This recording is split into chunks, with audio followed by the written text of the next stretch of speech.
সত্যি কথা কলে করছে অস্ত্র কুটি থুসু। আমি অস্ত্রের খবর জানি না স্যার। কবু না রাতের বেলা তো পালাবার কয়া পিস থেকে ঠাস করে দেবো।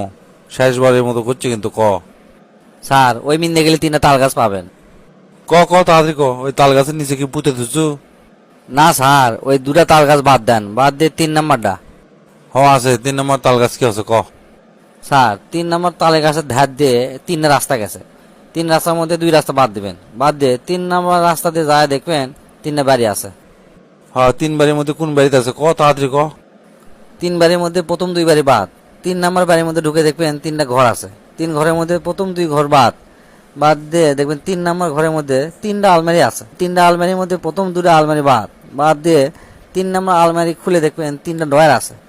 3 ডয়ারের মধ্যে ওই প্রথম 2টা ডয়ার বাদ। 3 নম্বর ডয়ারের মধ্যে বুঝছি ওই 3 নম্বর ডয়ারিতে অস্ত্র আছে। আচ্ছা থাক গেন, আমি বাইর করে নিয়ে আসি আগে। না স্যার শোনেন, কথা শেষে হয়নি। ওই 3 নম্বর ডয়ারের মধ্যে 3টা ছবি আছে। 3 ছবির মধ্যে 2 ছবি বাদ, আর 3 নম্বর ছবি হচ্ছে আমার মায়ের, আর বাকি 2টা হচ্ছে একটা নানির একটা দাতির। তাই 3 নম্বর ছবি মানে আমার মায়ের কসম করে করছি স্যার, আমি অস্ত্রের খবর জানি না স্যার, আমাকে মাফ করে দেন। কি করলু তুই আমাকে? তো তুই পাগলা বানায় ফেলে দিলু রে।